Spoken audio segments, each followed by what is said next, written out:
Yo creo que se me escuchará bien porque hoy estamos lo suficiente. Seguro que ha venido más gente, pero competir en Pamplona contra una ola de calor es como ir a Siberia y pretender divertirse con la nieve.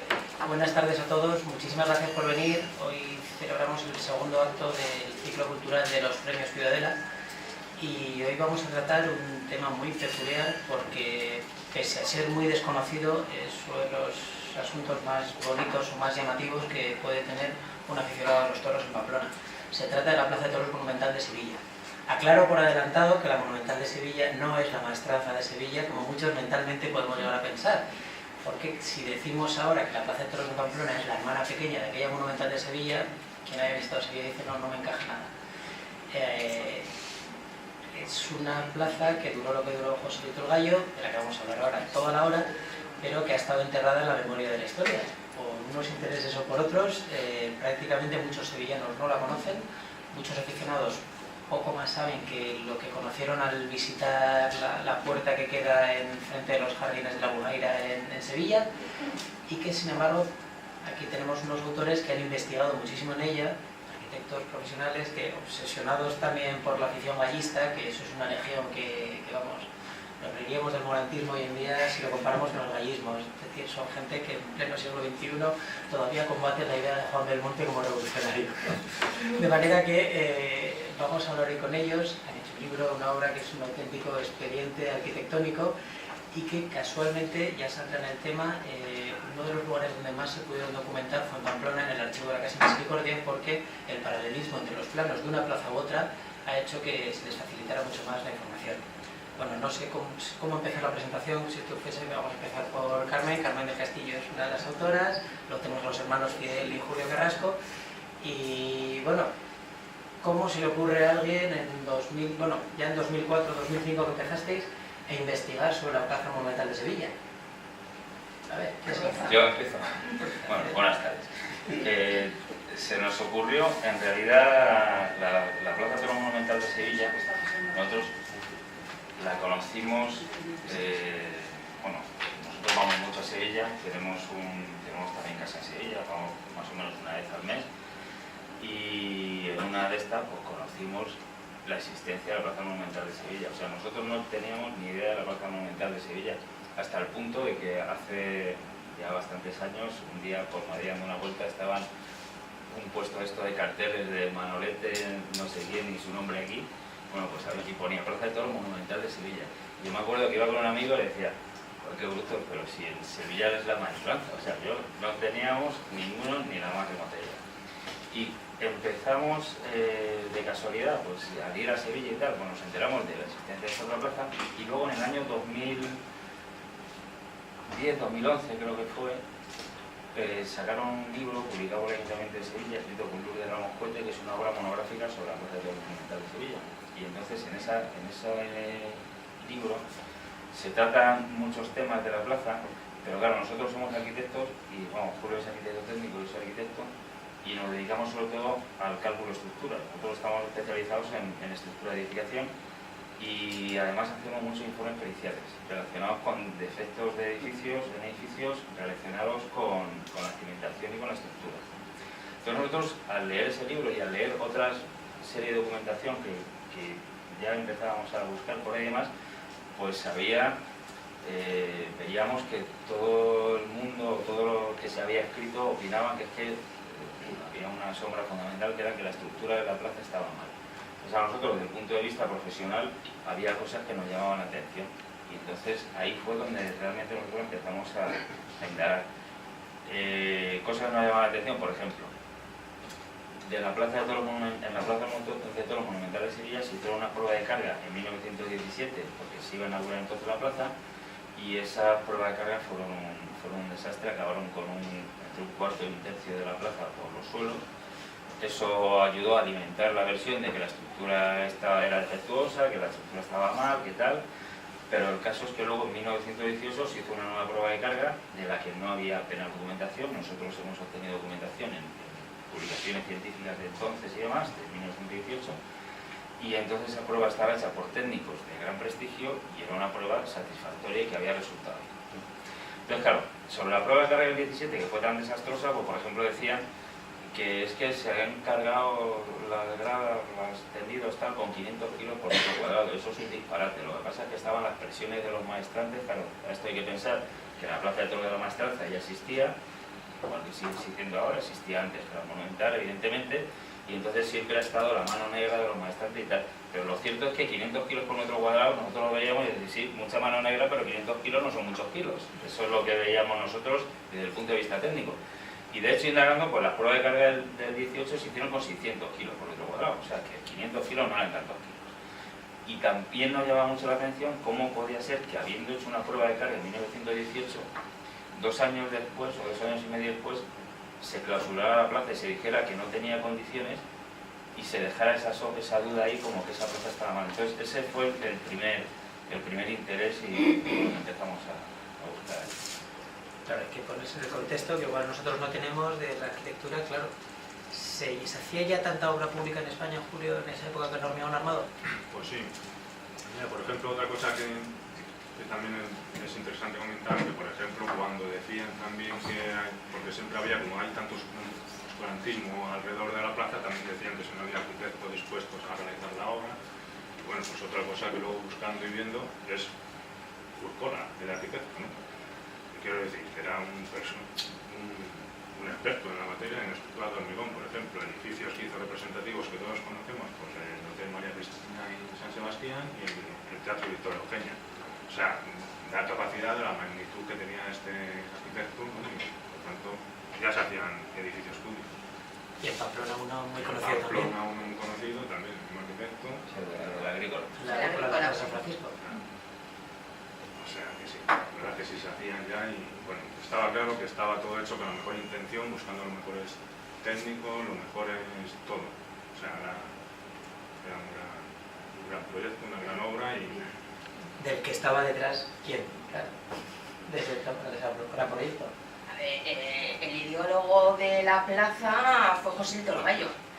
Él lo que pretendió con 19 añitos, era que todo el mundo pudiera acceder a una plaza de toros. La economía en aquella época pues era muy complicada, entonces de hecho hay leyendas que comentan que había gente que empeñaba el colchón a mitad de semana, porque era cuando sacaban las entradas a la venta, para poder ir el domingo a una corrida de toros, porque no cobraban hasta el sábado, no podían ir, empeñaban el colchón para poder comprar la entrada. Entonces, Joselito lo que quería es que todo el mundo tuviera acceso. Abaratar las entradas, que los toreros ganaran más dinero y que el empresario también ganara, que ganaran todos. Entonces, bueno, convenció a José Julio Olisen, que era un industrial sevillano, y es el que puso el dinero para poder realizar la obra. Le convenció con 19 años, o sea que estaba muy convencido Joselito como para embaucar. Y entonces buscaron, como dice Julio, pues al mejor arquitecto de la época, el que más experiencia tenía en hormigón armado. Ya tenía la experiencia de esos edificios y bueno, pues Urkola fue el que diseñó los planos, la dirección de obra fue Espiau, que además ellos dos luego realizaron el hotel, si alguien conoce Sevilla, el Hotel Alfonso XIII. O sea, con 19 años encarga una plaza de toros que se la planta a los maestrantes en la puerta de Sevilla. Sí, también se decía que es que él estaba enfadado, como tenía mala relación con los maestrantes y se quiso hacer una plaza para él. Pero eso son las malas lenguas. Eso forma parte, como dice Ignacio Sánchez Mejía, que es el que ha escrito el prólogo del libro. En el libro nos acompaña Ignacio Sánchez Mejía escribiendo el prólogo y Manuel Grosso escribiendo el epílogo, los dos son sevillanos. Nosotros, como somos de fuera de Sevilla, pues buscamos apoyos en Sevilla. La verdad es que nos han acogido siempre de maravilla. Y entonces Ignacio habla en el prólogo varias veces de la verdad oficial. Entonces hay varias ramas de la verdad oficial y una de ellas pues, es Las características de la plaza, prácticamente del tamaño de las ventas, ¿no? Hoy en día, 23.000 espectadores. 23.055. 23.000. Una Claro. cosa, es muy espectacular ver una imagen de esa bueno, tenemos aquí alguna... eso es una imagen de Joselito el Gallo, donde vemos a Joselito, pues eso, por 18 y 19 años, o sea, con esa edad, era un crío, era un chaval, estaba convenciendo a un señor con un montón de millones para que hiciera esta plaza de toros. La relevancia que tuvo esa plaza de toros, a pesar de que hoy en día no se conozca, o apenas se conozca, la llevó a formar parte de la portada de Illustrated London News, un periódico de la época. Esas fotografías, es la portada de ese periódico en 1919, por motivo de la visita de los Reyes, publicaron esa portada. Y es que, claro, solo ver esa imagen de la plaza de toros es espectacular. O sea, estamos hablando de un edificio realmente grandioso para la época. O sea, estamos... Y luego además se refleja también, ¿no?, en el trabajo este de Alberto Armado en España, en el CEDES. De 1800 hasta 1936, de obra de Alberto Armado, ahí viene como un edificio representativo. Muy representativo. Es que era una novedad la utilización de hormigón armado en aquella época, aunque se hacía de todo. A vista de pájaro tendríamos muy cerquita donde está hoy precisamente el estadio del Sevilla. Sí, el estadio de Sevilla Y en dimensiones no sería tan distinto. Está ahí cerquita en... No, claro, no, en dimensiones, bueno, más o menos. Bueno, sí, hombre, un estadio rectangular y demás, pero bueno, dimensiones sería similar. Entonces el estadio era prácticamente una valla, Sí, nada más, no tenía un césped rodeado por una valla, vamos, pero... Claro, esto era una visión del futuro para abaratar los costes de entrada y claro, para convertir en espectáculo de masas, creo. Efectivamente. Y además se hizo en una zona de expansión de la ciudad de Sevilla.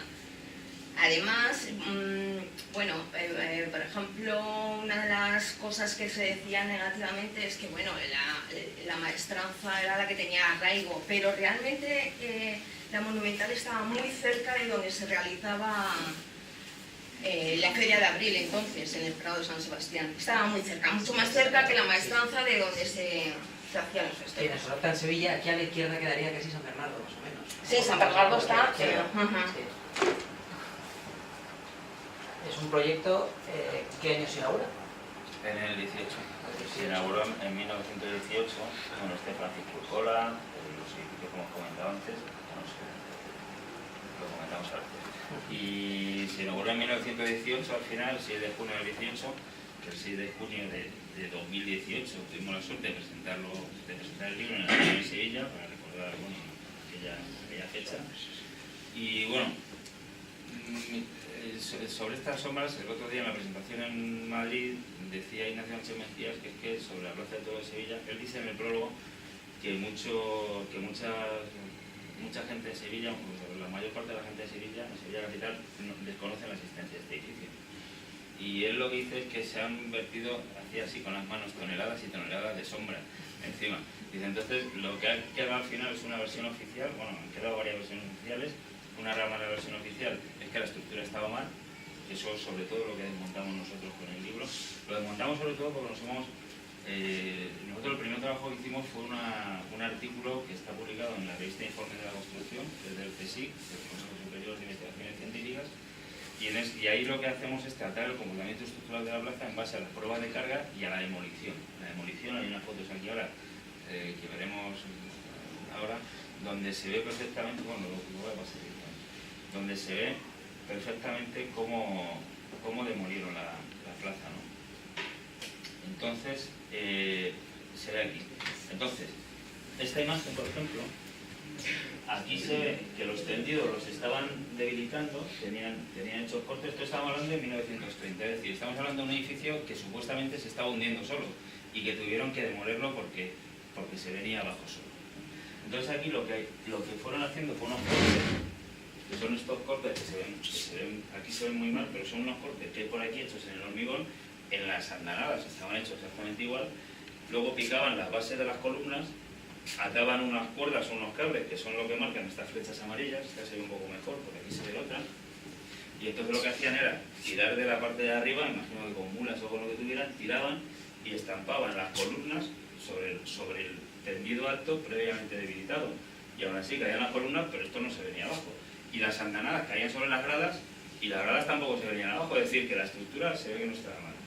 Y entonces, para alimentar esa parte de la versión oficial, ha hecho mucho daño esta fotografía, que es una imagen que está publicada en muchos sitios en internet y en muchos bares en Sevilla y demás.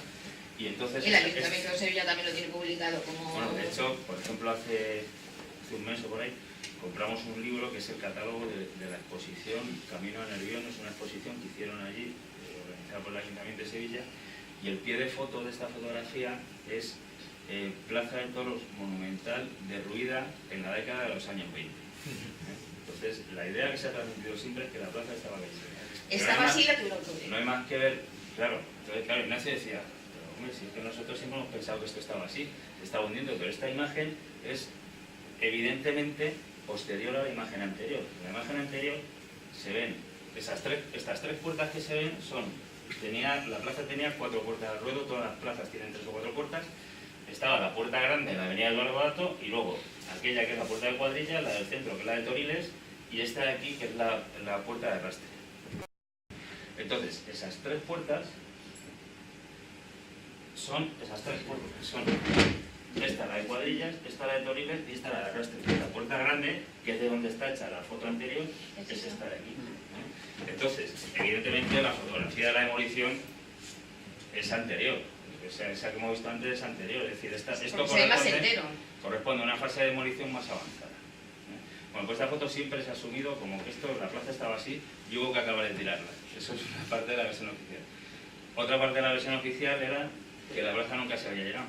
Y nosotros hemos demostrado también, en base a crónicas de prensa y demás, y en base incluso al cosío, como aquí decían los taurinos, el que tenga el cosío, pues en la biografía de Bernardo Casillas, que es un novillero asturiano, llenaron, o sea, se explica cómo llenaron la plaza en un mano a mano Ignacio Sánchez Mejías y Bernardo Casillas en una novillada un jueves de diario, llenaron la plaza. Es decir, que llenar un jueves de diario una plaza como esta y vender todas las entradas en poco tiempo antes de que la pusiera a la venta, bueno, pues son cosas muy... De hecho, la foto que hemos visto anterior de la portada de la revista inglesa se ve casi llena. Sí. ¿Qué características tiene esta plaza? ¿Tenía muchos adornos?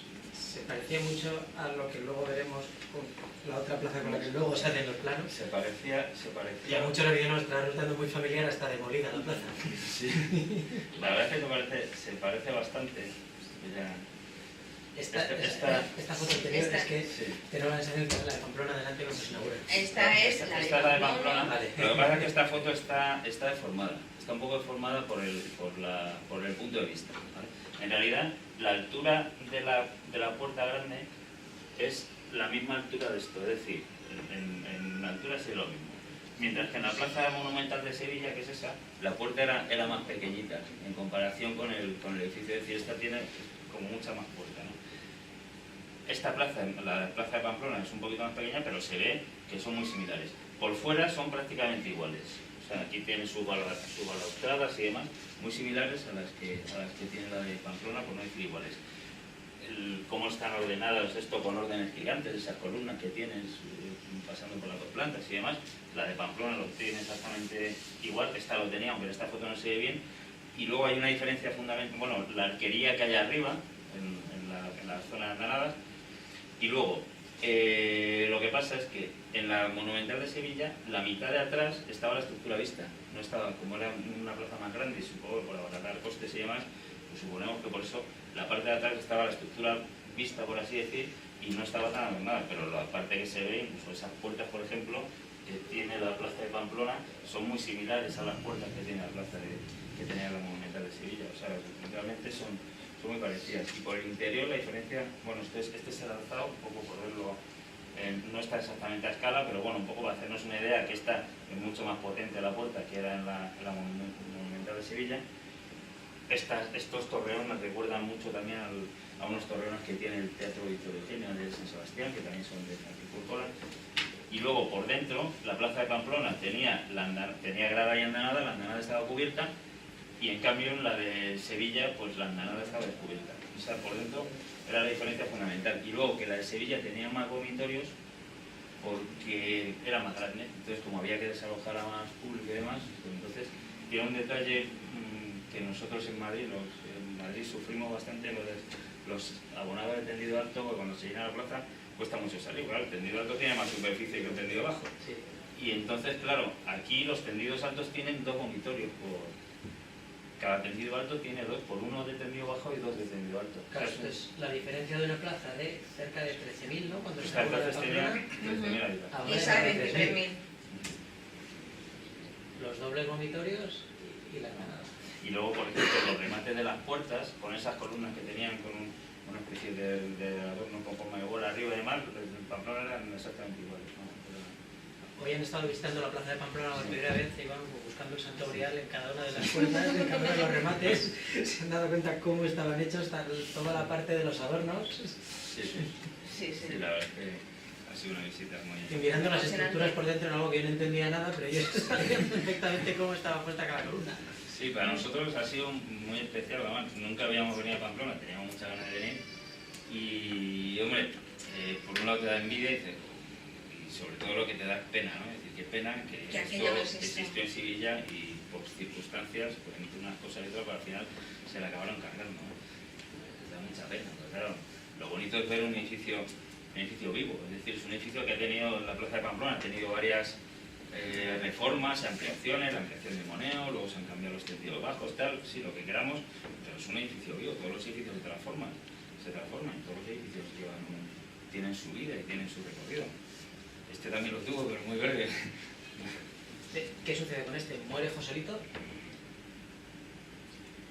Ah, ¿lo contabais vosotros? ¿No? Julio, déjalo menos.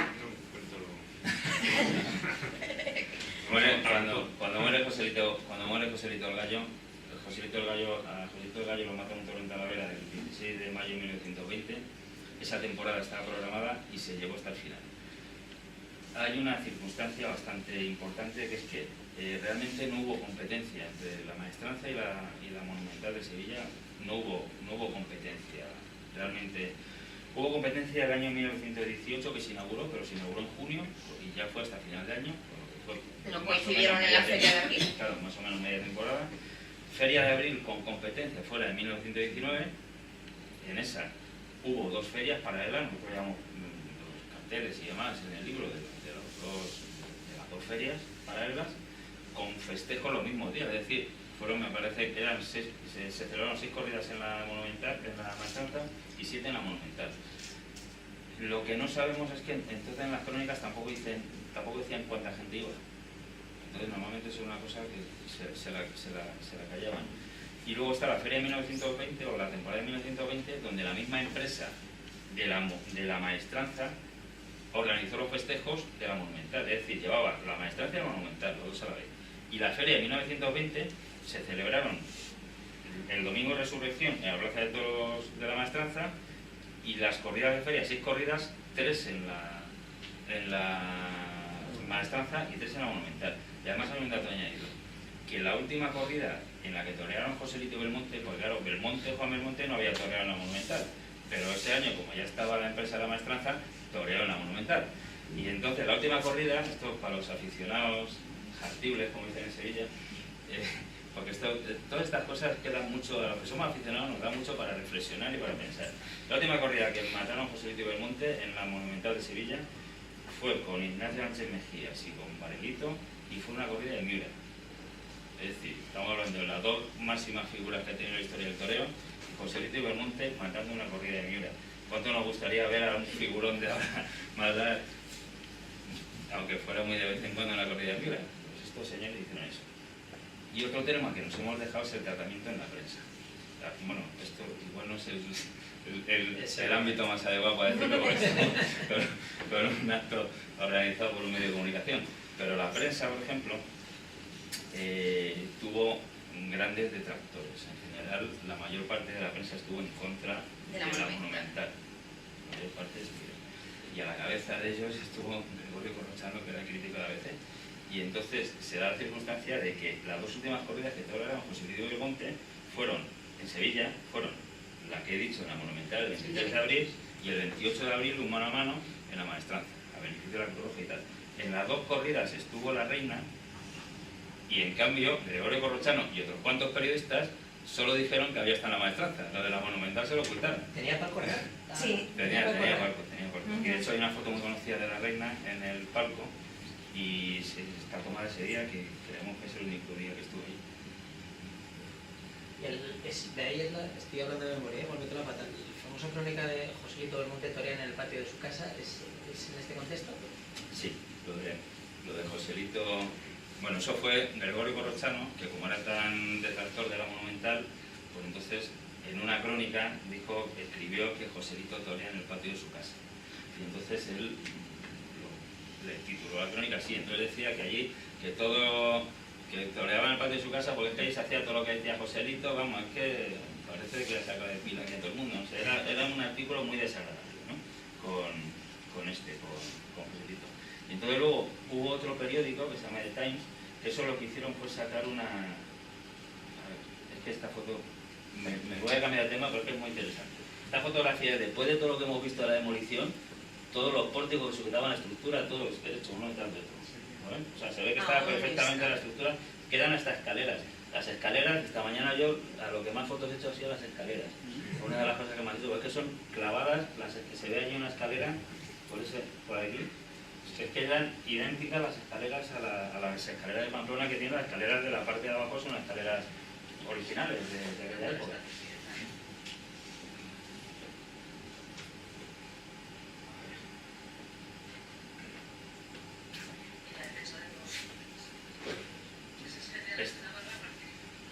Esto es una crónica que sacaron a raíz de lo que escribió Corrochano de que Joselito toreaba en el patio de su casa. Pues luego el periódico The Times recordaba, después de fallecer Joselito, en un número especial donde ponen literalmente a caer un burro a Corrochano, contaban que Corrochano había comido en el patio de la casa de Gallito. Y no solo eso, sino que aquí ponía a parir a Luca de Tena y decía, ¿cómo es posible que este señor permita que los que tienen que juzgar a los toreros coman en casa a los toreros? Claro, o sea, un poco se la feaba. Y luego estaba el bando contrario, que era de The Times, que estos eran gallistas y eran detractores de Belmonte, y entonces decían, Belmonte toreó en el comedor de su casa. Llegaban hasta el punto de llamarla Belmonte garrafa, y dibujaban eso que vemos allí, son dos garrafas, esto es una garrafa y esto es otra garrafa, y le ponían, pues... O sea, lo bonito de esto es decir, bueno, qué apasionante tenía que ser aquello, ¿no? Que la gente, eso que nos transmiten de Joselito y Belmonte, que la gente se pegaba y luego ellos lo bien que se llevaban y demás, es que realmente es que debía ser, aquello como aficionado debía ser una locura, y eso es fantástico vivir. Bueno, lo que ocurre ahora con Ronaldo y Messi, pues la dualidad para los medios era fundamental. De todos modos, me estoy acordando ahora de la polémica con Morante hace unos años, precisamente contra el ABC de Sevilla, cuando deja de torear la Maestranza, casi se parece mucho. Cartas al director elevado contra el propio crítico taurino. Claro. Sí, es un poco... Yo siempre he pensado así un poco íntimamente que un poco, claro, todos sabemos que Morante es muy gallista, y yo estoy convencido de que aquello que hizo de aquel boicot, que luego le siguieron el resto de figuras de no torear hace unos años en la feria y demás, yo creo que un poco es recordar, a lo mejor inconscientemente, no digo que lo hiciera aposta, pues un poco recordar aquello de Joselito y de todos aquellos arreglos con... Que fuerza es plantarles una plaza. Ya, pero yo creo que Joselito no tenía la intención de boicotear a nadie.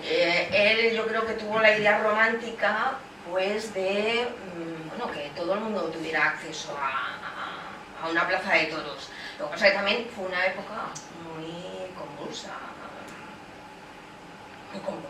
O sea, estaba la nobleza enfrentada a la burguesía en aquella época, movimientos obreros, sindicales. Hay que recordar que estábamos en la Primera Guerra Mundial, guerra con Marruecos, la Revolución Rusa, quiero decir que a la nobleza sevillana le plantaran una plaza donde el que había puesto el dinero era de la burguesía industrial. A ver, lo mismo que ahora ocurre en los palcos de los estadios, pues ahí ocurría sus reuniones de negocios. Entonces, bueno, coincidieron muchas cosas. Hay que conocer Sevilla en el siglo XXI como para pensar efectivamente cómo fue aquella época. Yo creo... Eso lo trata muy bien Manolo Grosso en en el epílogo, pues Manolo Grosso lo que cuenta, claro, él como sevillano que conoce bien aquellos tríngulis y demás, y aparte de proceder de familias de allí de hace muchos años y de familias relacionadas con esta burguesía que florecía entonces y demás, estos nuevos industriales, y entonces claro, él en el epílogo lo que dice es que casi más que el tema de que se organizaran corridas de toros en otra plaza y tal, que era el tema de que se generase un nuevo núcleo de poder, por así decir. Es decir, la gente, él pone el ejemplo de los palcos del Liceo en Barcelona, donde la gente bien, por así decir, la gente posible, pues en función del subposible, pues se destacan en su posición en los palcos. Entonces dice que eso pasa en la plaza de Sevilla, que, vamos, que además depende del tendido, depende de la fila, depende de tal, y del grupo, porque en esa zona están los círculos de labradores, en esa están los del... Es decir, sabiendo por qué zona está, la gente está clasificada. Entonces, el hecho de que se surgiera un nuevo núcleo de poder, eso él dice que es quizá una de las cosas que más pudieron hacer en contra de la existencia de la monumental. Es una cosa muy curiosa, a mí eso no se me puede pasar por la imaginación, eso tiene que ser alguien de allí, claro, para que... Quiero decir, y también es cierto que, por ejemplo, las dos únicas muertes que hubo en la Monumental precisamente fue en un mitin republicano donde estuvo, bueno, pues el presidente de la República y demás. A ver, se dieron unas condiciones sumadas a la competencia. ¿Cuántos años estamos hablando de vida de la plaza? Y por ahí han pasado 2 años y medio. Presidentes de la República. Y no Claro, 2 años y medio vida real. Y estaba ocurriendo todo eso. Entonces, además, la maestranza tuvo que bajar los precios. Bajaron mucho los precios. Esa es otra parte de la verdad oficial que siempre se ha dicho. A ver, todo esto, nosotros siempre decimos lo mismo. O sea, nosotros en el libro no hablamos ni de historia, o sea, nosotros no sabemos realmente qué pasó. O sea, sabemos que la estructura estaba bien, que lo que nosotros demostramos en el libro, que no es poco. Y lo que está claro que fue por otras presiones. A ver, yo siempre digo lo mismo, hombre, está claro. Si yo tengo un kiosco de helados y viene al lado y me ponen una heladería que me da los helados más grandes y más baratos, es normal que me siente regular tirando bastante mal, ¿no? Es perfectamente entendible. Un poco nosotros lo que también tratamos de decir, ya he dicho, nosotros somos aficionados a los toros, Julio y yo llevamos abonados en Madrid desde el año 92. Es decir, nosotros somos aficionados, en Madrid hay, pues ahora mismo hay como 16.000 abonados y demás, porque los precios son baratos. O sea, nosotros tenemos un tendido alto de sol y nuestra entrada pues, de sol pues, en el 4 pegando al 3, con lo que estamos a la sombra del principio, o sea, no nos da el sol nada, y pagamos 12,70 por la entrada. Es un precio escandaloso, es decir, es que ¿quién no va al toro por ese precio? No cuesta lo mismo ir al cine. Claro. Una entrada de Madrid. Nosotros nos hicimos abonados teniendo 20 y tantos años, siendo estudiantes, y nos estuvimos una noche en la puerta de la plaza para conseguir una grada del 5, y ahí hemos estado 20 años tomando el sol, porque es que además da 2 toros, el primero y el último, y allí nos hemos hartado de ver petardos y de ver de todo. Pero en nuestro primer abono tuvimos la suerte de ver cortar una oreja a Curro Romero, el 2 de octubre del 92. Entonces, claro, un chaval de 20 y tantos años que pagó entonces, pues no sé, en el libro llamamos la entrada, pues no fueron 500 pesetas o 600, y resulta que en un abono a tu nombre con 20 y tantos años ves cortar una oreja a Curro Romero, tú sales de allí pegando saltos, vamos, te dura la afición que no nos ha bajado todavía, con todo lo que hemos tragado después. Es decir, eso hace mucho, y eso nosotros no sabíamos a qué se debía, y se debía a la mano de Joselito Gallo. O sea, Joselito lo que quería era eso, y lo que estaba propiciando con estas plazas grandes era eso. Claro, plazas grandes que aguantasen, funcionales, no son las más bonitas del mundo precisamente. No. Pero ahí están, ¿no? Hombre, yo creo que tienen su encanto. Quiero decir,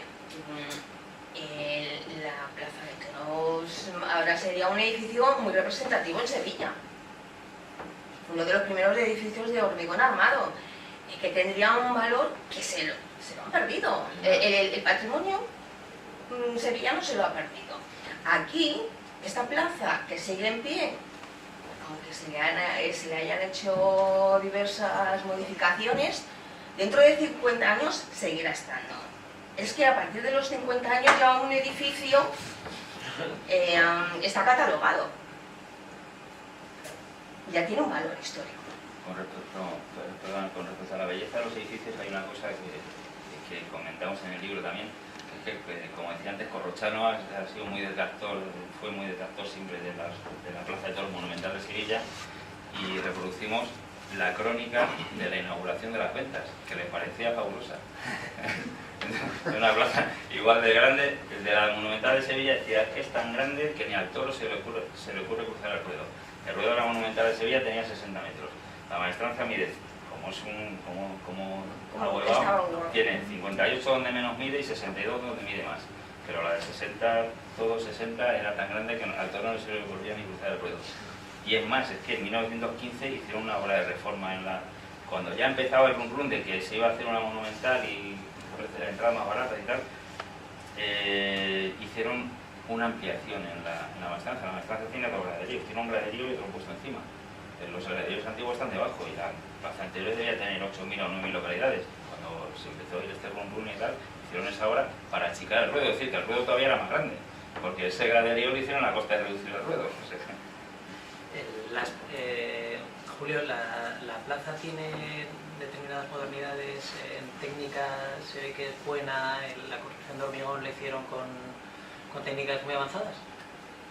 Bueno, eran como se hacía entonces, lo que había. La plaza, bueno, en la foto esa que hemos visto antes, se ve que es una plaza que está perfectamente construida y de hecho cuando se hacen. El problema es que solo se habla de la primera prueba de cara, que es la que sale mal, porque siempre he interesado hablar de ese tema, pero la segunda, que es que fue un éxito en 1918, que luego se inaugura la plaza y esa está hecha por el técnico, o sea, está hecha por Zafra, ingeniero de caminos, y por Carlos Gato Soldevilla, que es también, era arquitecto de la escuela o sea, profesor de la Escuela Superior de Arquitectura de Madrid, o sea que de hecho además fue un éxito hasta el punto de que colegas y sacaron artículos en revistas científicas de la época, me parecía la construcción moderna, ¿no? Y nadie científico, o sea, quiero decir que fue un rotundo éxito, o sea que de hecho nos ponía un poco en España a nivel con Europa en ese tipo de pruebas en estructura de hormigón, con lo que sí, estaba hecha. Llegáis a hacer un juego en el libro de fotos de comparación de imágenes con cómo se utilizó el cemento en Itálica, precisamente en las villas romanas de Santiponce, como ahí se ve un ejemplo de construcción romana en hormigón. Sí, bueno, es que el hormigón, bueno, hay una cosa muy curiosa también que nosotros comentamos, que es el hecho de que no solo, o sea, eso de Itálica y de Mérida, ponemos fotografías de los anfiteatros de Itálica y de Mérida, precisamente porque ya los romanos utilizaban el hormigón. No era hormigón armado, evidentemente, porque no existía acero, pero ya se utilizaba el hormigón como material. Y hay una imagen muy curiosa que la que estoy buscando, que creo que no me lo he pasado todavía, es esta. Que esto es una imagen esto es en una revista, curiosamente es la misma que hemos visto antes, donde se veía la portada de la plaza, Illustrated London News, y esta es si no recuerdo mal, de 1908, y esos son barcos de hormigón armado. Es decir, el hormigón era tan conocido como que incluso se hacían barcos. Estos son barcos de los primeros que se hicieron y son barcos un poco más de carga, pero luego se hicieron barcos más refinados, barcos de pasajeros y demás. A ver, esto pasaba porque las compañías que se dedicaban al hormigón lo que querían era un material nuevo y decían, fíjate si es bueno este material, que fíjate qué cosas podemos hacer con él. Luego, evidentemente, lo de los barcos no siguió adelante, ¿no? Luego los barcos se han seguido haciendo acero. Me preguntaba uno, y digo, bueno, ¿y cómo flotaban los barcos de hormigón? Digo, bueno, pues igual que los de acero. A ver, que el acero no pesa.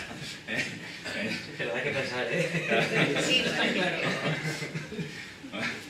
Y entonces, vamos, que era un material dentro de lo que eso ya se lleva usando, y un poco lo que decía Julio, cuando otros técnicos hablaban de esto, decían que, bueno, como que un signo de modernidad era que se usara el hormigón, que se utilizara el hormigón armado, y que si se seguían metiendo con edificios como la Monumental de Sevilla, hablando desde el punto de vista técnico, que seguiríamos anclados en ese negarnos a la evolución, de lo que comentaban.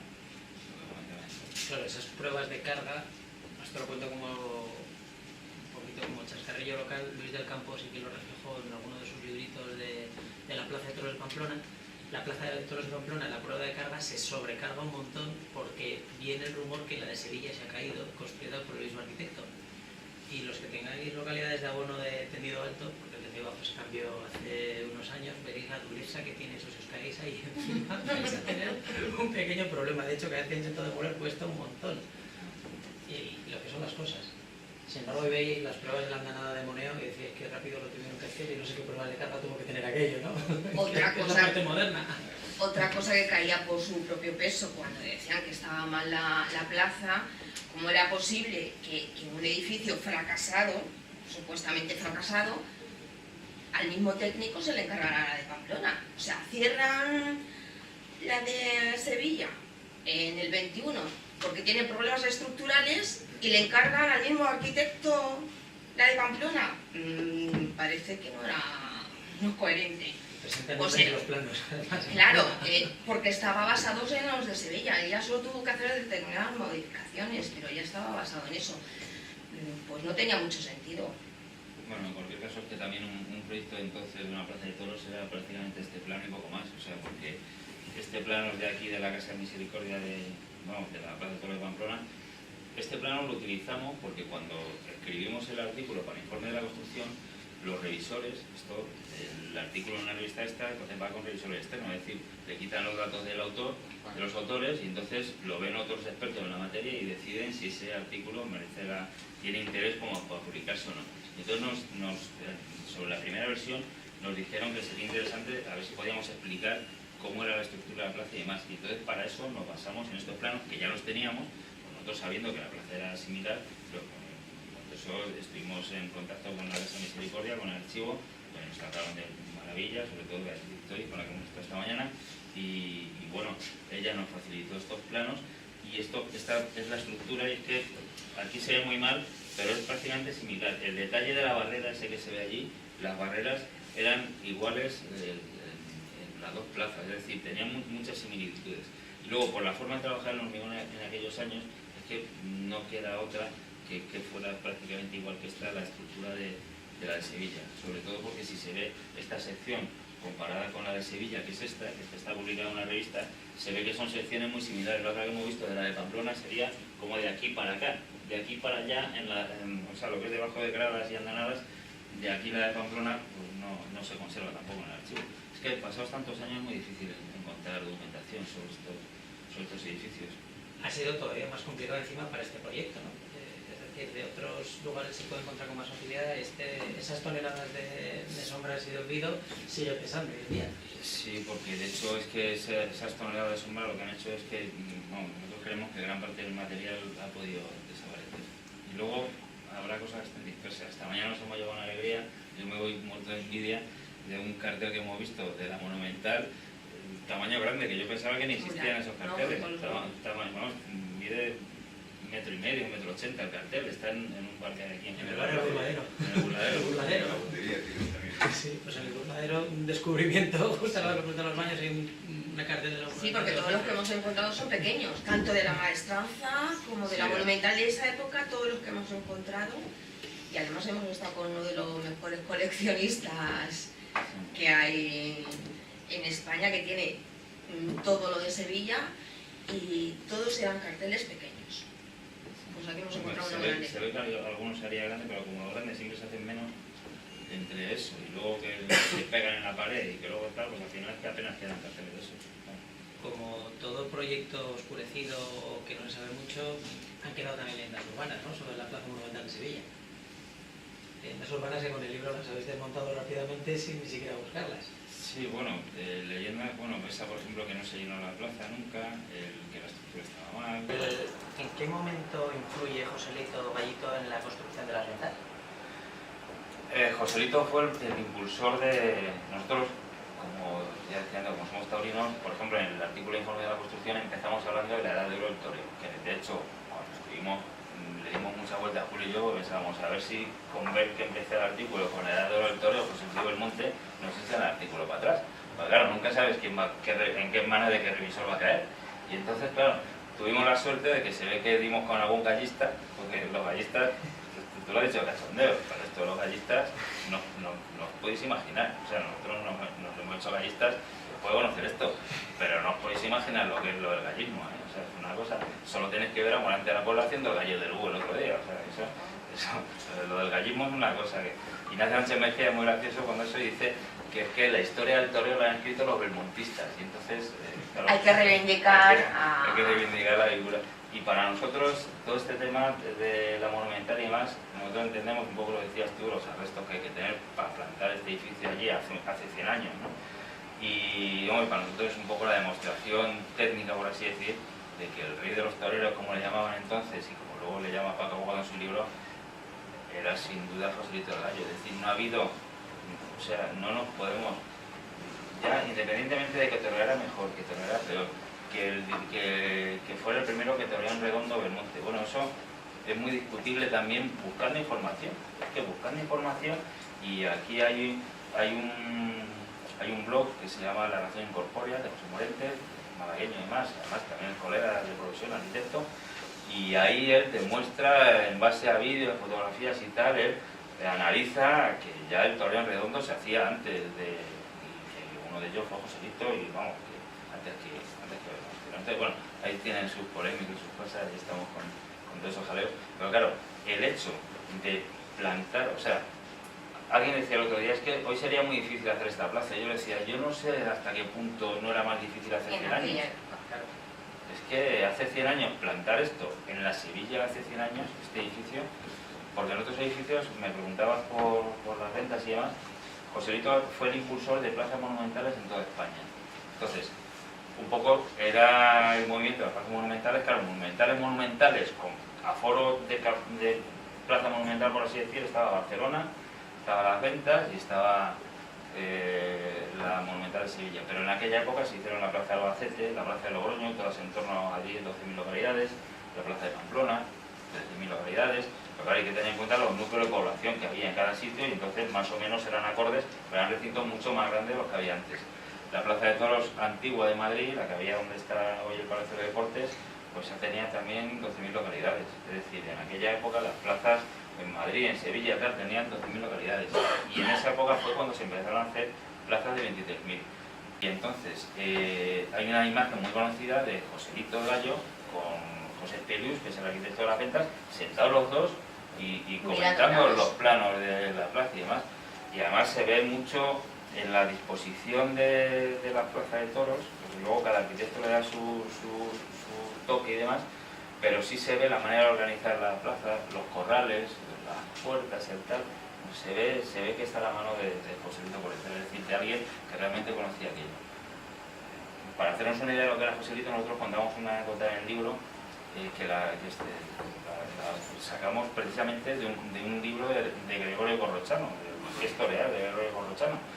Y Gregorio Corrochano era muy gallista hasta que Joselito se metió en todo el jaleo de la Monumental, y entonces se hizo belmontista. O sea, esto fue así la transición fue así de clara. Luego, vamos, es lo que se dice un chaquetero, como digo, con todas las letras. Y entonces, en la época ya no sé qué iba a decir. No, cuando después habla en su libro Corrochano. Ah, sí, lo del tentadero es lo que iba a contar. Sí. Pues, para que nos hagamos una idea de lo que era Joselito, en un tentadero en casa de Eduardo Miera, pues resulta que entonces Joselito era el hermano pequeño de Rafael el Gallo, que Rafael el Gallo era un figurón que se estaba peleando en los ruedos con Bombita, y además Joselito, como parece ser que Bombita vetaba a Rafael el Gallo, se propuso quitar del cartel, quitar del medio a Bombita, y lo consiguió, ¿no? Entonces, claro, también uno se iba, otro llegaba con impulso nuevo, Roca Rey y tal. Las banderillas, para reventarlo. Y entonces, en un tentadero en la finca de Miura, pues resulta que estaba toreando Rafael Gallo, y empezó a torear una becerra, o sea, estaban tentando una becerra y demás, y le dijo Eduardo Miura, anda, dile a tu hermanillo que salga, y sale Joselito a torear la becerra con la mano izquierda.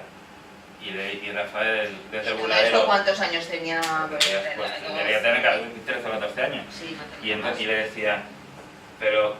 Y la vaca le apretaba mucho, y decía, pero hombre, por el derecho que por ahí te va a coger, por el derecho que por ahí te va a coger. Y el tío seguía, pero dale por el derecho, y ya le da la muleta a Rafael y dice, anda, toma. toreala tú por el derecho. Y coge y a la primera le da un revolcón. Joder, y va Joselito a quitarle la becerra, mondándose de risa. Dice, joder, pero tú cómo sabías que esa becerra iba mal por el derecho, si nada más que la torea por el izquierdo. Dice, porque desde que ha salido, estamos hablando de un crío, de un niño de 13 o 14 años. Dice, porque desde que ha salido por la puerta daba la sensación de que estaba toreada. Dice, esta vaca solo han podido torear los chavales del herradero, y eso ninguno sabe torear con la mano izquierda. Hay que tener... Claro, que para... Vaya niño, vaya con el niño. que le había parido una vaca, ¿no? Eso decía, mira, eso lo cuenta Corrochana, dice que Eduardo Muyra decía que este chico parece que le ha parido una vaca. Bueno, yo recuerdo conversaciones con Manolo Vázquez, con Gilberto Mira, que los ganaderos en esa época criaban los toros para Joselito, eran todos gallistas. Sí, porque él modificó también las ganaderías, ¿no? La forma de... Sí, fue el que fue marcando las líneas que tenían que llevar los ganaderos, que Joselito se metía en todos los temblados, en todo, en qué líneas debían seguir los ganaderos, se metía, abarcaba todas las... Un gitano de 19 años haciendo plazas de toros, marcando a los Miura por dónde tiene que ir la fiesta, marcando cómo se tienen que hacer los carteles. Sí, una cosa fuera de... Y enterrado en la Catedral de Sevilla, y aún hubo cartas, o sea, no enterrado, Los El funeral, es en la que hasta catedral. eso fue revolucionario sin querer. Cuando murió se pensó en hacer funerales en la catedral. Se puso el grito en el cielo cómo era posible, que ahí solo era para la aristocracia. Y torero. Claro, gitano y torero. Era impensable en la catedral.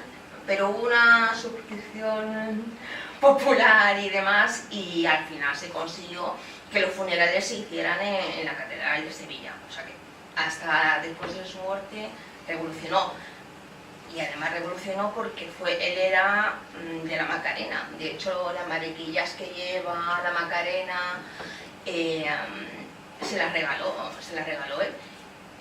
La vistieron de luto. La primera vez que a la Macarena se la vestía de luto. Yo creía que era la única, pero tú has comentado que hubo otra. Hubo otra, lo que es igual, en esto el mundo cofrade es todo el mundo, probablemente hay lutos rigurosos y lutos relativos. El riguroso de luego se lo pusieron ahí. Ahí hizo mucho también una carta que escribió, creo que fue el Muñoz y Pavón, que era un clérigo, vamos, que escribió de que se hicieran esos funerales y se celebraran en la Catedral de Sevilla. Entonces, hay una foto muy bonita en el libro que es de un túmulo funerario que hicieron en la iglesia de San Gil. La iglesia de San Gil es donde estaba la Macarena antes de estar en la basílica que está ahora, es la iglesia que hay justo detrás de la basílica, y entonces ahí montaron un túmulo funerario que tiene varias plantas y arriba está el féretro, o sea, está a una altura frente como a la Macarena, 7-8 metros, una cosa impresionante. Bueno, y está montado el túmulo funerario sobre las andas del palio de la Macarena. Entonces, sobre eso, luego no sé qué encima, luego tal, y al final encima el féretro de Joselito. O sea, una cosa espectacular. Que además yo no sé los días que estuvieron dando vueltas por allí, porque es que hicieron unos funerales en San Gil y luego unos funerales en la... Pero es que antes había estado en Madrid, porque de Talavera me llevaron a Madrid. O sea, que es que, no sé, los días que estuve y las vueltas que dieron por allí. La pena es que Sevilla no tiene un monumento de Joselito, todavía no se lo han perdonado. El único monumento que tiene es en el cementerio, precioso. En Gelbes también tiene uno. Sí, en Gelbes, pero hay que ir a Gelbes, pero en la ciudad de Sevilla no. Sevilla capital no. En Gelbes tiene uno muy bonito, además, que ahí todos los aficionados que nos ha dado por esto hacemos peregrinación de vez en cuando. Nosotros estuvimos hace poco también porque llevamos un ejemplar del libro a la biblioteca de Gelbes. Es un sitio donde nos hacía ilusión que estuviera y ahí lo dejamos. Y por supuesto nos hicimos una foto antes delante del monumento de Joselito, que además es precioso. Lo que nos da mucha pena es que no está en Sevilla capital, ese es el monumento. Bueno, yo sé, el público yo lo veo desde luego bastante atento, no sé si os surge algún tipo de dudas o de preguntas.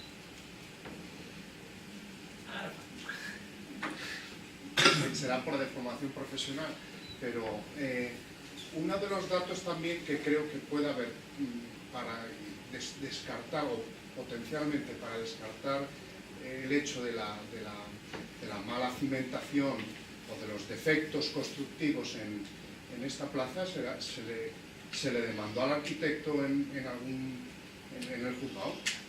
No, no solo eso, sino que la Casa de Misericordia Le encargo un proyecto. me encargó el proyecto de la de aquí, o sea, no, es que en realidad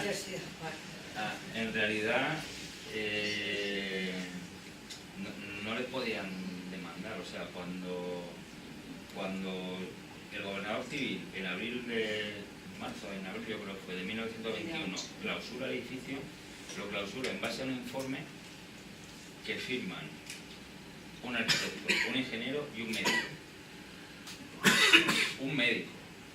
Sí, bueno, entonces, la comisión de espectáculos. Sí, pero bueno, no era un problema sanitario que...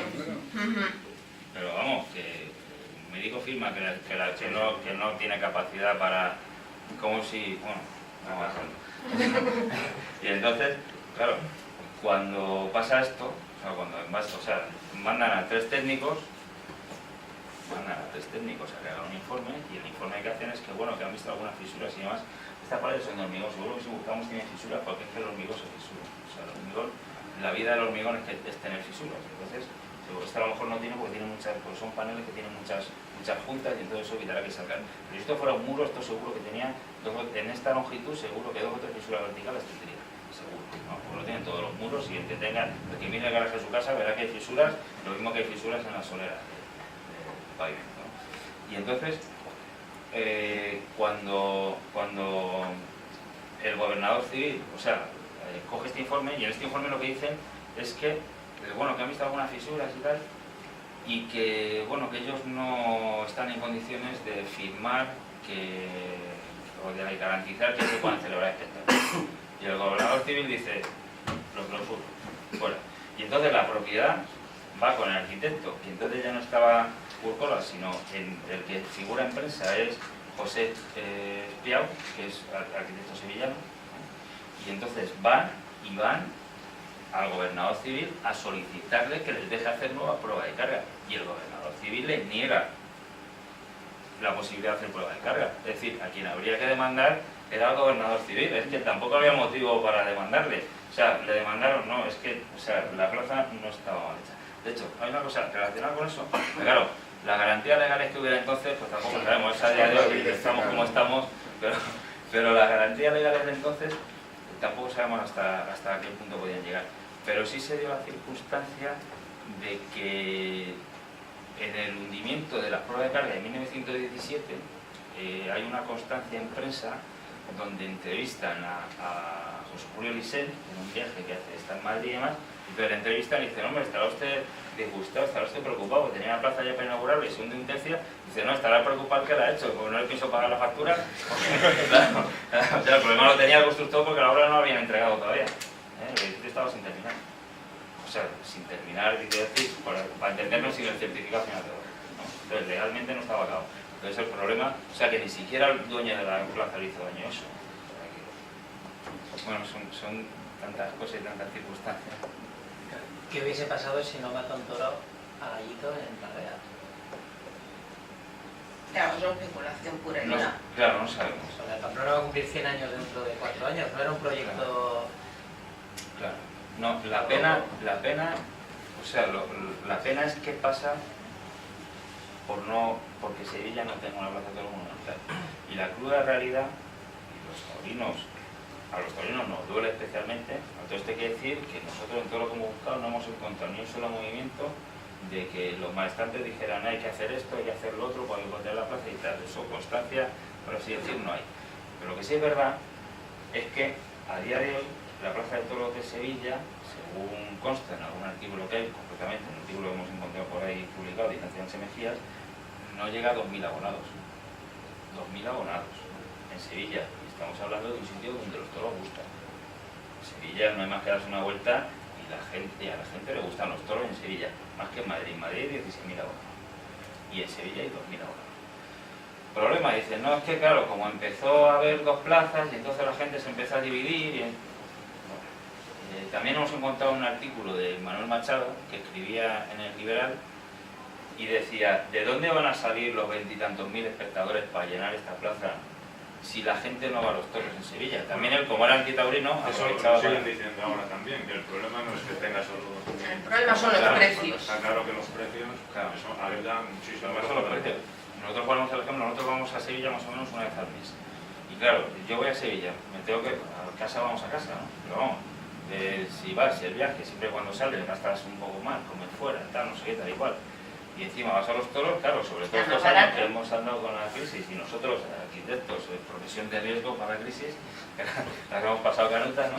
Y entonces, claro, llegas y dices, esto o cañas o toros.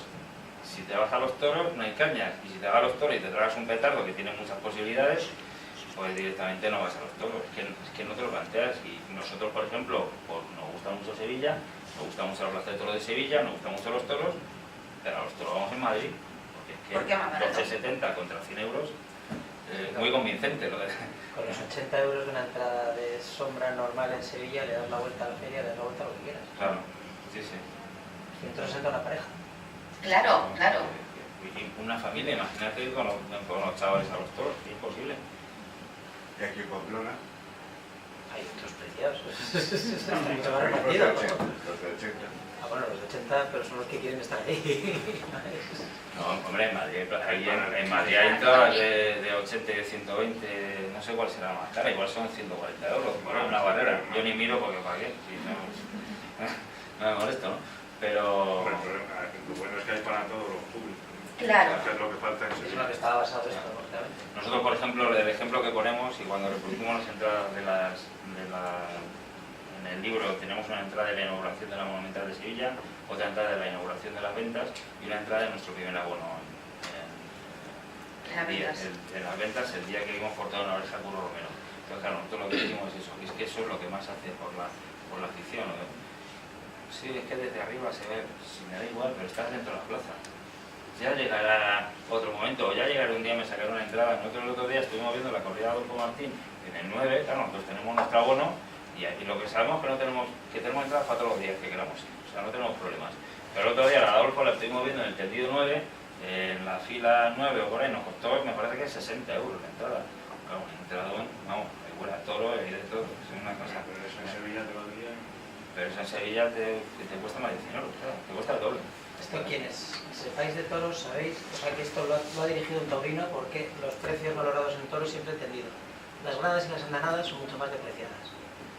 Si habléis con alguien en Pamplona, generalmente a la andanada de sombra, aunque se vea bien, siempre le pondrá muchas más pegas y querrá ir abajo.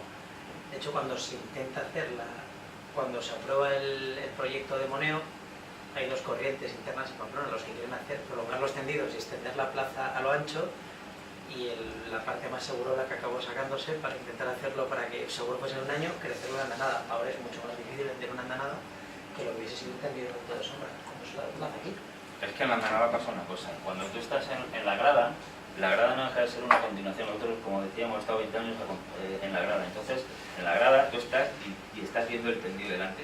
Pero en la andanada es una barandilla y tienes una sensación de que estás fuera de la plaza, que no hay quien te la quite. Y es verdad, en Madrid pasa exactamente igual.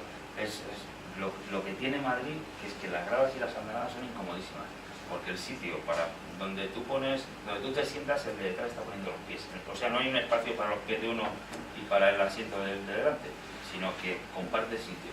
Y claro, como el de atrás se ponga a comer pipas, sacar no sé qué, sale de allí. Con dolor de espalda seguro. Que además tenía que prohibir comer pipa en los toros. Igual hay muchos aficionados que coman pipa en los toros. Pero no es donde no se escucha. Claro, es verdad que no se escuchan las pipas, sí. En medio del sitio lo iba a decir. Yo les quería preguntar una cosa, Sí. si está Navarro. Sí, sí. Realmente este señor, ¿qué es lo que destacaba más en él? ¿Su toreo, el arte que él tenía ya en sí, o más bien esa preocupación por conseguir plazas y demás, como él estaba en esa labor? Quiero decir, Sí, sí. que era más grande, Se entiende perfectamente. era más grande su arte en sí, porque se habla mucho de la preocupación de este señor por construir buenas plazas o plazas grandes y demás, pero se habla poco del arte en sí de Joselito. Hombre, Joselito el Gallo era un torero. A ver, nosotros nos hemos hablado, como estamos hablando en realidad de una plaza de toros, nos hemos ido más a esa parte y hablar del impulso de Joselito con las plazas de toros monumentales y demás. Pero, por ejemplo, hace muchos años, pues eso, antes de incluso de saber que existía esta plaza, yo me acuerdo con Julio, viendo vídeos que decían, oye, que tú me estás contando lo de Belmonte, porque claro, yo pues lo que todos hemos oído, lo que todos hemos leído, no, que este tío fue el que inventó esto tal, y decía Julio, joder, pues yo veo torear mejor a Joselito. Joselito, eso, ¿te acuerdas? Me lo ha dicho muchas veces, y yo te decía, chico, no sé, si es que todo el mundo dice que esto. Luego ya, cuando empezamos a conocer y demás, lo que sí es verdad que Joselito era un torero. Lo explica muy bien esa. Claro, el que lo explica muy bien es Ignacio Sánchez Mejías. Joselito era un torero muy completo, que debía ser un portento físicamente, además, y además dominaba todas las suertes. O sea, era un torero total, un torero completo. Dominaba la suerte de capote, hacía los famosos galleos, hacía el galleo del buque, que es el que decíamos que ha repetido Morante esta semana en León. Era muy variado con el capote, era muy variado con la muleta y muy poderoso con la muleta.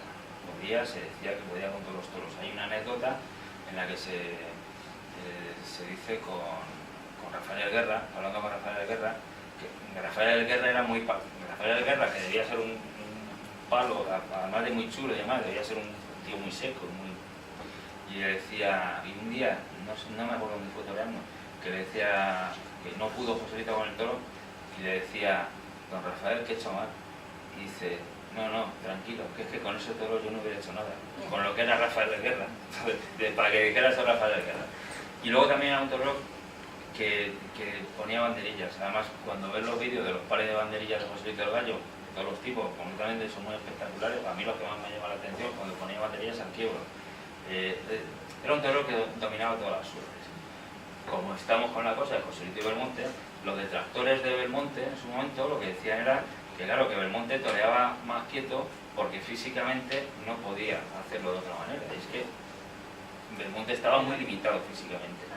Por supuesto no ponía banderillas, y el toreo de Belmonte, o sea, sí, Belmonte remarcaba más, por así decir, la parte como de estar más quieto, pero es que Joselito también toreaba quieto, pero toreaba quieto y toreaba, o sea, Joselito era el torero completo, por así decirlo. Entonces, claro, era el mejor torero. Nosotros, claro, como estamos hablando en este entorno del edificio en concreto, la Plaza Monumental, y del impulso que él le daba, lo que decimos es que no solo es que fuera el mejor, porque además eso hay gente, como por ejemplo Ignacio y mucha más gente, que aunque nosotros somos muy aficionados a los toros, hay mucha gente que sabe mucho más de esto, que domina mejor, y lo cuenta mejor, y lo han estudiado mejor, y lo han vivido mejor, y como Ignacio Sánchez Mejías, y lo han vivido de cuna de toda la vida, porque Ignacio Sánchez Mejías es sobrino nieto de Ignacio Sánchez Mejías, el famoso matador de toros. Que era cuñado de Joselito. Que era cuñado de Joselito del Gallo, estaba casado con la hermana. Y entonces, claro, realmente ellos lo que siempre también transmiten es eso, ¿no? Nosotros lo hemos visto en vídeos y demás y tal. Ignacio es el primero que torea de poder a poder, la torea en redondo, luego perfecciona Manolete, y bueno, está claro que es un gran aficionado porque él se preocupa, como también dice, de meter figuras nuevas como los veedores, los apoderados, sí, claro. Un paso más allá en todo lo que es el mundo, toreo, tanto dentro del juego como fuera. Luego ya lo borda con el tema de los recintos taurinos, usando las plazas monumentales, ¿no? Que eso yo creo que ya apenas esos años se está mostrando una mente privilegiada. Y bueno, de hecho, como decía antes, es que hoy en día en Sevilla te hablas con gente y te siguen diciendo, no, si el problema del aforo no, porque la plaza no se llena, bueno, no se llena por los precios que tiene. Habrá más motivos seguramente, porque ellos mejor lo sabrán, pero hombre, es fundamental que haya una variedad de precios para todos los públicos. Yo creo que eso es... Además hay un ejemplo que en Sevilla, por ejemplo, organizan unas corridas, ahora mismo no sé porque ahora están haciendo corridas que hacen durante el mes de junio, pero antes hacían unas novilladas, ahora están haciendo novilladas con picadores, pero antes hacían novilladas sin picadores y se llenan de chavalillos. Bueno, lo que tú cuentas también, que yo creo que viene en el libro, del Festival de la Cruz Roja también. Sí, bueno, en ese stream. O sea, se hacen cosas con precios más asequibles para todo el personal, o sea, la plaza se llena. Juan Ignacio. No, con respecto a lo que decía la señora, Juan Belmonte siempre dijo que el primer gallista era él. Sí. Siempre decía lo que diga José. Y cuando tenían problemas con los monumentos de los empresarios, le decía a José lo que tú digas. Sí, Decía, eso sí que ha eso quedado. lo dice Ignacio en el prólogo. Dice, lo que decía el que ha pasado por ser revolucionario del toreo, lo que diga José. Siempre decía lo que No, diga. pero eso lo decía Juan y lo decía Rafael. O sea, lo que decía José Sí. se hacía. Claro, Y no discutía nadie nada. claro. Ni los ganaderos. Sí, sí, no, nadie. Es más, es que, por ejemplo, fue la ganadería Urcola, si no recuerdo mal, la que iba al matadero, y fue él el que aconsejó para que la compraran y para que... O sea, que es que estamos hablando de que tenía, pero claro, tenía una mente, lo que decíamos, un crío. El primero que traía también 5 vidas. Claro, el primero que traía 5 corridas. Sí, sí, Con aquellos transportes. claro. Pasaba en el ferrocarril. Claro, basados todos en la ruta del ferrocarril.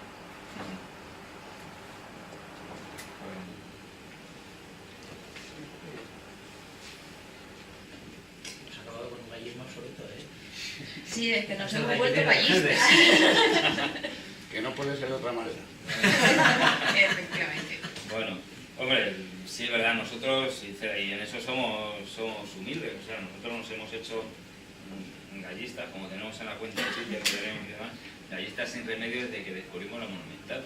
Es decir, para nosotros, el Paco Aguado contaba en la presentación de Madrid, porque nos acompañó cuando estuvimos allí, estuvimos luego un poco hablando y demás, y Paco Aguado en un documental que hay en Canal Plus, de cuando hizo el libro de Joselito, El Rey de los Toreros y demás, y él cuenta que, dice, claro, yo empecé a indagar y tal sobre la historia del toreo y tal, sobre Juan Belmonte y tal, no sé qué, coño, indagando y tal, te das cuenta, bueno, pues a nosotros nos ha pasado igual, pero a través de la Monumental, o sea, nosotros indagando sobre la Monumental, claro, hemos visto descubierto recortes de prensa, no sé qué, fotografías, vídeos, tal, y realmente te das cuenta y pones en valor, no deja de ser un poco otra rama de la versión oficial, que es que Belmonte, bueno, a ver, eran dos figurones, era una época que ya quisiéramos haber vivido desde el punto de vista taurino como aficionados y demás, pero sí es verdad que Joselito murió muy joven.